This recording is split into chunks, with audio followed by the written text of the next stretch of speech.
It's official. Young Thug has just been sentenced to 10 years in prison after his probation was revoked. And while the jury's detailed reasoning for this shocking decision hasn't been fully released yet, what we do know is that this marks one of the darkest chapters in Thugger's career. This is a turning point that fans and critics alike feared but never truly thought would come this soon. From here, everything about his music, his freedom, and even his legacy will be questioned in ways that even the wildest rap beefs and courtroom sagas couldn't prepare us for.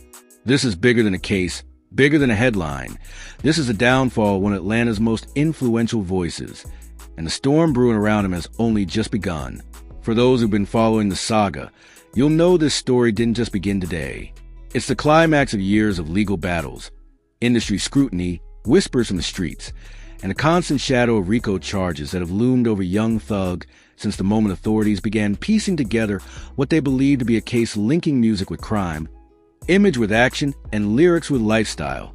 Now, with the gavel striking down, declaring his probation revoked and his freedom stripped, we're left to pick apart the how, the why, and the what next. Because 10 years isn't just a sentence. It's an entire era gone. An era where the world will change, hip-hop will evolve, and the game might look nothing like what Thugger once ruled when he finally walks out of those prison gates again. Please do not forget to like this video, share, and subscribe to this channel if you want more updates like this. Thank you. Now, let's get back into the video. Let's rewind and trace how we got here, because to understand this moment, you have to see the bigger picture, the steady climb and the sudden collapse. Young Thug, born Jeffrey Lamar Williams, wasn't just another Atlanta rapper. He was a culture shifter, the man who bent a genre into new shapes with his unique voice, flamboyant style, and fearless experimentation.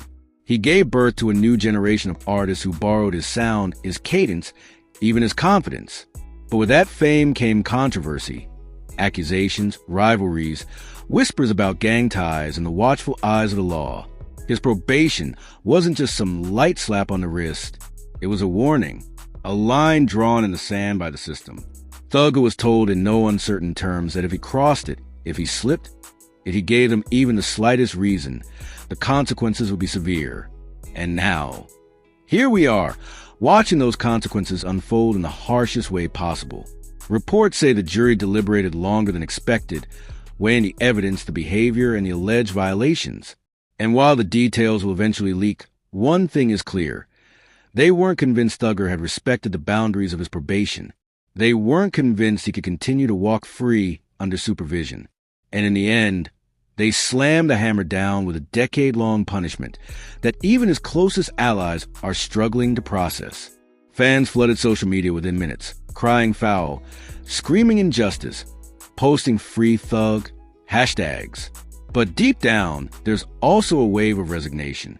Because anyone who's been following the Young Slime life case, the state of Georgia's aggressive pursuit of alleged gang activity, and the way prosecutors have been painting a picture of Thugger as more than just an artist, knew that the system wasn't going to play nice forever.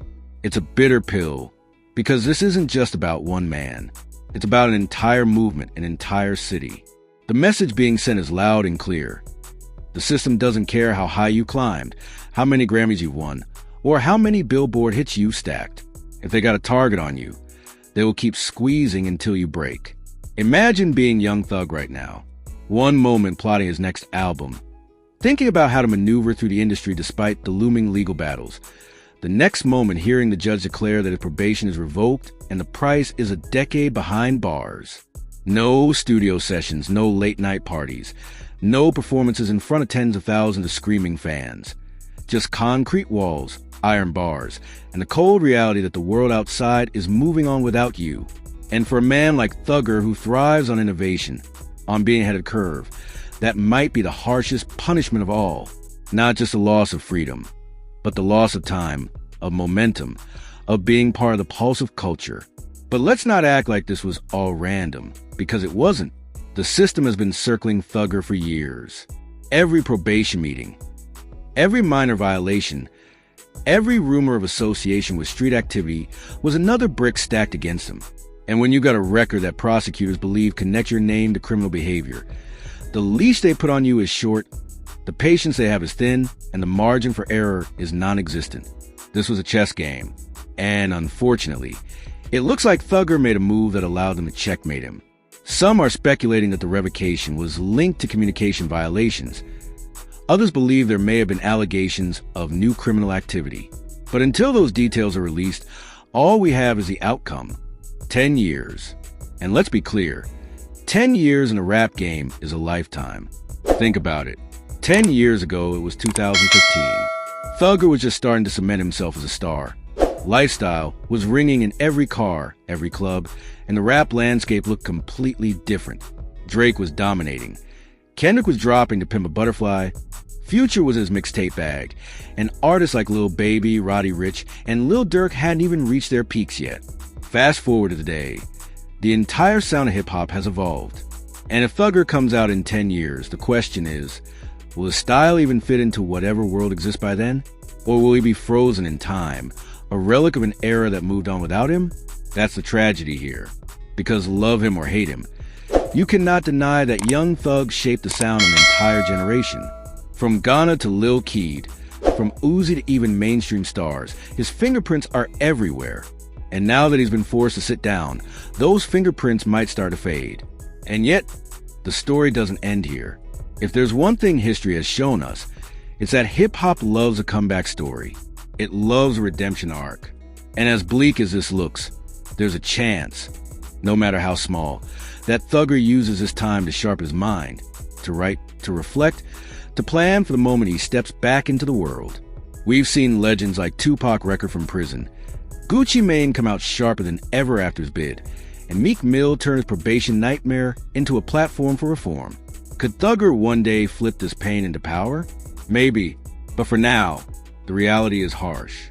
His family has to adjust. His children have to grow up without him around daily. His team has to find ways to keep the YSL brand alive.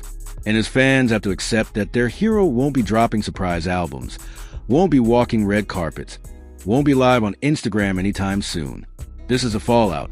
And it's messy, it's painful, and it's only going to get louder as the days go on and the details finally come out about why exactly the jury felt that 10 years was the only option left. Until then, all we can do is process this moment. Because make no mistake, this is a landmark in hip-hop history.